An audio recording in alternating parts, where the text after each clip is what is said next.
Mission election 2024 का यलगार।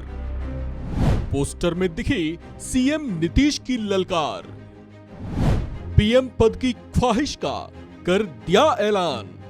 वो बातें जो अब तक ख्वाहिश बनकर दिल में जज्ब थी, जो बातें अब तक दबी दबी जुबान से कही जा रही थी और जो बातें खुल्लम खुल्ला कह देने में एक हिचक थी, वो अब बिहार के मुख्यमंत्री नीतीश कुमार ने अब बाबुलंद आवाज में बयां कर दी है।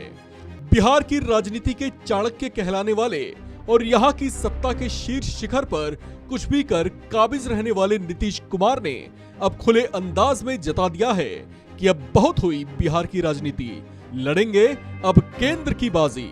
ऐसे ही भावों से लबरेज जब कुछ पोस्टर राजधानी पटना में जेडीयू मुख्यालय के बाहर तान दिए गए तो देखते ही देखते ये देश भर के राजनीतिक गलियारों में जबरदस्त चर्चा का विषय बन गए हैं। इन बैनर्स पर साफ तौर से पढ़ा जा सकता है, जिसमें लिखा है, प्रदेश में दिखा अब देश में दिखेगा, आश्वासन नहीं सुशासन और जुमला नहीं हकीकत। हाल ही में एनडीए से दामन झटक लेने वाले नीतीश कुमार के इस तरह के स्लोगन वाले पोस्टर्स को लेकर राजनीतिक पंडितों का कहना है कि ऐसा कर उन्होंने एक साथ दो निशाने साधे हैं।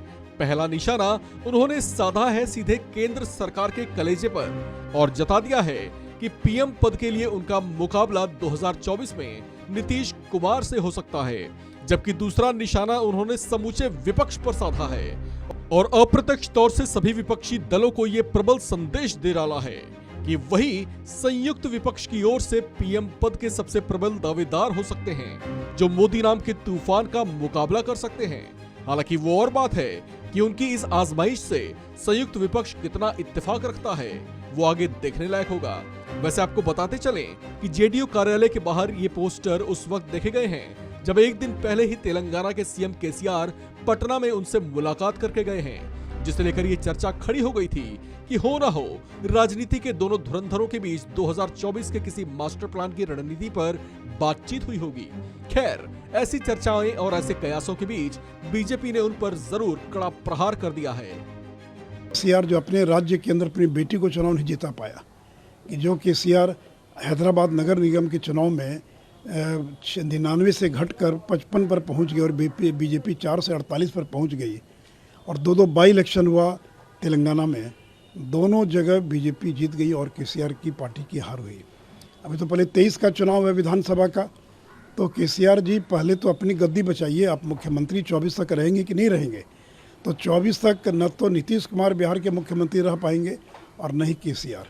तो जिनको अपनी जिनकी गद्दी सुरक्षित नहीं है, जिनको ये पता नहीं कि मुख्यमंत्री कब तक रहेंगे, वो प्रधानमंत्री बनने का सपना देख रहे हैं। एक और जहां नीतीश को लेकर बीजेपी हमलावर है, तो वहीं बुधवार को पटना पहुंचे केसीआर भी नीतीश को पीएम पद का उम्मीदवार बनाए जाने के समर्थन पर बड़ी साफ गोई से पूछे गए सवाल को टाल गए। अब ऐसा उन्होंने इसे समय से पहले सार्वजनिक न करने की कोशिश के चलते किया या फिर उनके मन में कुछ और है, ये उन्होंने जाहिर नहीं होने दिया। लिहाजा इस पर उनकी ओर से तो संशय बरकरार ही रहा।